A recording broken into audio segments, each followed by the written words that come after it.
రాష్ట్ర ముఖ్యమంత్రి రైతు భరోసా ఇస్తాడు, మీకు వీడియో కూడా వినిపిస్తుంది. ఆయన మాటలు మర్చిపోయినట్టు ఒకసారి మీడియా వినిపిస్తారు. అక్కడ తొందరలోనే మళ్ళా 9,000 కోట్ల రూపాయలు రైతు భరోసా కార్యక్రమంలో భాగంగా మున్సిపల్ ఎన్నికలు ముగిసిన వెంటనే మీ ఖాతాలలో రైతు భరోసా నిధులు వేసే బాధ్యత రాష్ట్ర ప్రభుత్వం తీసుకుంటుంది. ఇది మొన్న ఫిబ్రవరి 4వ తారీఖు మిర్యాలగూడలో రాష్ట్ర ముఖ్యమంత్రిగా మాట్లాడారు. సరే, ఇట్లా 100 సార్లు మాట్లాడండి. ఆయన గాడికి గుడ్డు చూపెట్టి ఇలా గాడికి గుడ్డు కూడా ఇచ్చే పరిస్థితి లేదు. మున్సిపల్ ఎన్నికల తర్వాత మీ అకౌంట్లో పైసలు పడితే 9,000 కోట్ల రూపాయలు రెడీ ఉన్నాయి అన్నాడు. ఇవాళ ఆల్రెడీ పంటలు వేసుకున్నారు, ప్రజలు ఎదురు చూస్తున్నారు. ఎవిని పైసలు ఇప్పుడు మొట్టమొదటిసారి ఏం చేసిండు? 15,000 రూపాయలు రైతు భరోసా ఇస్తాడు. మొదటి విడత ఏనేయలే, తప్పించుకొని ఏం చేసిండు? రెండో విడత వేసిండు, మళ్ళీ వేస్తున్నాడు. ఇక రైతుల అవసరానికి సహాయం చేయాలని చెప్పి రాష్ట్ర ముఖ్యమంత్రి గారికి ఉండదు. వాళ్ళ ఆలోచనల్లా ఎన్నికల సమయంలో రైతు భరోసా ఇవ్వాలి, లేకుంటే టీచర్లకు DA ఒకటి ఇవ్వాలి, ఏదో ఒక హామీ ఇవ్వాలి, ఓట్లు వేయించుకోవాలి.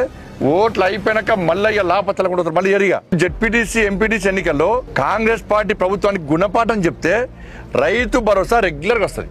మిర్యాలగూడ సభలో రైతు బంధు వేస్తా 9,000 కోట్ల రూపాయలు రెడీ ఉన్నాయి వేస్తా అన్న ముఖ్యమంత్రి గారు నిన్న కేబినెట్ సమావేశంలో ఎందుకు దాని గురించి చర్చ జరగలేదు? 3 విడతలు వచ్చి 27,000 కోట్ల రూపాయలు ఇవ్వాలి.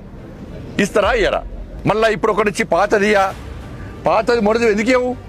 నువ్వు ఇస్తానదే ఎన్నికల తర్వాత మొదటి విడత ఎందుకు ఇవ్వవు? నువ్వు చెప్పరాదు. కారణం ఏంది? ఇట్లా మోసం చేస్తేనే బీఆర్ఎస్ పార్టీ ఇంట్లో కూర్చోబెట్టారు. ఇలా మీరు మోసం చేస్తే మీ విషయంలో కూడా ప్రజలు ఆలోచిస్తున్నారు. కూడా మొదటి విడత వేయాలి, ఇప్పుడు ఈ విడత వేయాలి, నెక్స్ట్ విడత కూడా కలిపి ఇప్పుడు వేస్తే రైతులకు ఉపయోగపడుతుంది.